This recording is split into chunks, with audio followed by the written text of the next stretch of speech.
Hello and welcome to War Scholar Book Chat on Full Contact Nerd Twitch channel. As usual, on a daily basis, I go over the hardcover books released today by publishers. And this chat is about military history and general history. And we have a lot of books today because it looks like February 9th is a popular day. I think Tuesdays publishers put out books. I'm not sure why. I've noticed that trend. Last few days have not had a lot, but today we have a lot. So here's our military history. I'm going to go through them slowly, and then I'm going to talk through them. And the format is I choose one of them that I would, if I found at the library or bookstore, which one would I take home to read that night or that day. I do this every day, one book a day. Obviously, I can't actually read all of them, but we can go through them and see what's most interesting to any of you. And it's all military history on this first portion. So first we have Mike Hayes has written a former Navy SEAL commander who has written about being a Navy SEAL and applying it to life situations. Celadon Books, 240 pages. We have German Army Uniforms of World War II, a photographic guide. Osprey, 256 pages, so this is a major work. Between the two, I'd probably choose German Army Uniforms. This is probably interesting, but it's probably a mix of self-help and SEAL stuff. And I've read a lot of SEAL stuff. So now we have this German Army versus Intelligent Data Analytics for Terror Threat Prediction. This seems, again, interesting. Wiley Scrivener, academic book. Seems like a good reference book, but I'm not going to flip through a reference book for pleasure reading. German Army Uniforms versus Claudio Hill's Home Front Staging Wars. So this photographer has documented military bases in southern Germany where emergency ops, counterterrorism, and combat scenarios are simulated. Don't know how many pages, but this is very narrowly focused, so German Army Uniforms wins again. Princess Spy, the true story of World War II spy Elaine Griffith. Published by Atria Books, 384 pages, pretty good size. Washington Post gives it a sort of thumbs up. She's quiet suburban New York hamlet, and she goes on to become, even after marrying the Count of Romanones, one of the wealthiest men in Spain, she secretly continues to spy. So Spain was neutral during the war, but a lot of intrigue was going on there because it was neutral. All kinds of Axis and Allies spies were in there. So, what else do we have? So this, again, interesting. Does it beat out German Army Uniforms? Yeah, I think it does. World War II espionage. That's cool. Cyber Weapons Arms Race. This is how they tell me the world ends. So this is published by Bloomsbury, 528 pages, which normally they do a lot of academic work. So it says the U.S. government became the world's dominant hoarder of 0 days, paid top dollar to hackers. Then the U.S. lost control of its hoard and the market. Now these 0 days are in the hands of hostile nations and mercenaries. Written like a thriller and a reference, it's an astonishing feat of journalism. Wow, this is interesting. Written by Nicole Pearl Roth. I'm curious. So that beats this out. This is sort of, it's not espionage, but it's that weird kind of computer hacking. Number one, wow. She's kicking butt with that. Yeah. Violence in the Hill Country. Texas Frontier in the Civil War. This is a cool one. I'm going to be interviewing the author, hopefully. University of Texas Press, 288 pages. This is a cool topic, very narrowly focused. I'm still intrigued by this.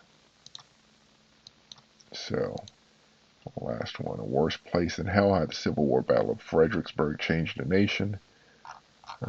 Popular author, well, W. Norton, 528 pages. Looks like it's a very good history of this battle. An excellent history, I would guess. But this one is still intriguing to me. So, and I've written, or I've read a lot of Civil War stuff. So I think I have to choose cyber weapons. That wins out over the Civil War.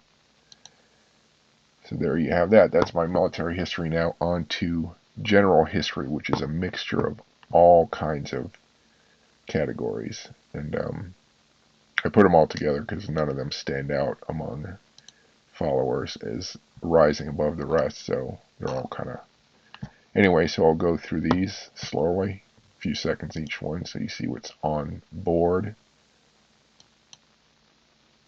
So you can see it's all kinds of American history, American politics, ancient history, world history, modern and ancient and medieval, world politics, slavery and emancipation, Native American issues, archaeology. So you can see there are a lot of American politics books put out today. There's some archaeology. Dumbarton Oaks, big well, more like Renaissance history. Dress codes, so that's more flippant history. How we interpret history. See, there are a lot of books today. A lot have been put out. So we'll kind of be moving through this one quickly because these videos aren't. Did I already do that one? That one looks like I saw it already. Well, I'm going to have to go through this quickly. Bugsy Siegel. So that's my crime history, true crimes in there. American serial killers. So this is a story of two girls who were killed in a village in Pakistan, I think. Iran's Marxist revolutionaries. So we'll go through this quickly. One World Press 528. Interesting topic. Almost military history, but not quite. Okay, that is beaten out by Iran's Marxist revolutionaries. Fadais. American serial killers. Interesting, but that's more interesting. Tangled Up in Blue. Policing American Cities. Penguin Press 384. Goes Beyond the Blue Wall of Silence. Alright, this one still wins out. And again, this is not supposed to be a political channel at all. I'm looking at history in all its forms, looking at things from all angles, absorb what I can. Yale, 248 pages, Bugsy Siegel. Oh, I like my mobster history. Which one? I'm interested in reading about Bugsy. Mysterious Life and Death of Robert Maxwell, Media Baron. Harper. So, interesting, similar to crime and true crime, and Bugsy Siegel wins out. Just because he's Bugsy. That was already there. I wrote A True Story of Murder, Heroism, and Dawn of the NAACP. True crime thriller recounting the 1910 murder of 10-year-old Marie Smith.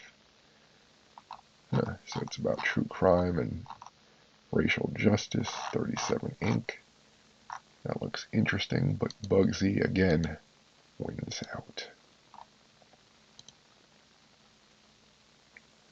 So, yeah, this wins out. Jackie Robinson and His Legacy. NYU Press, 256. Interesting biography, I'm sure. Not so much interested in sports biographies, so Bugsy wins out again. Photographs inspired by the voting rights movement. University of Texas Press. Bugsy wins out. Cool Papa Bell. Bonafide Legend of Cool Papa Bell. Probably an interesting read. Abrams Press, 352.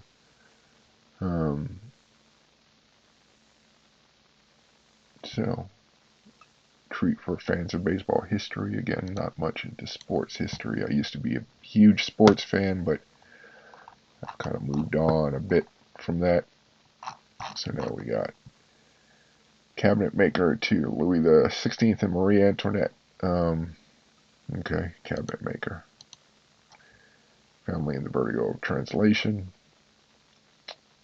Study of intersections between Jewish and Latin American cultures. That would be Miami. Other press, 464 pages.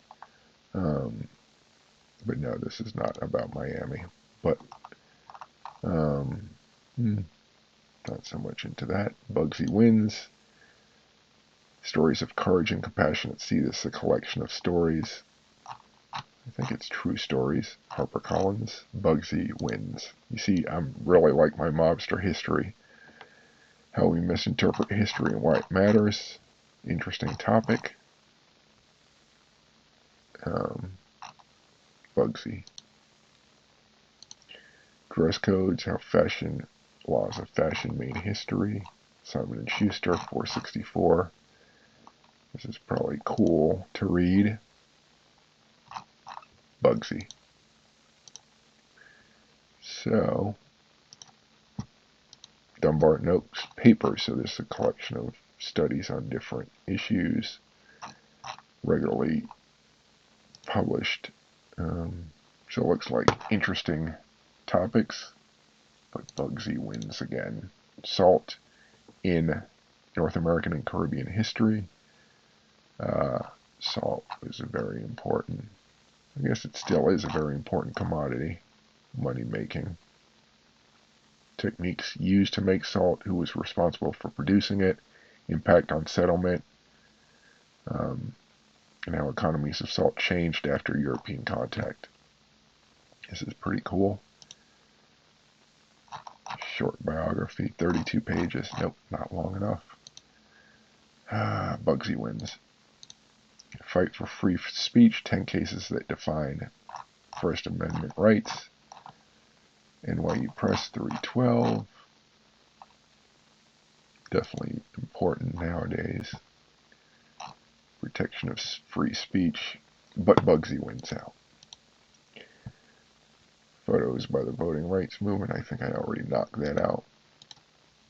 After Democracy, Imagining Our Political Future. What if democracy is not the way?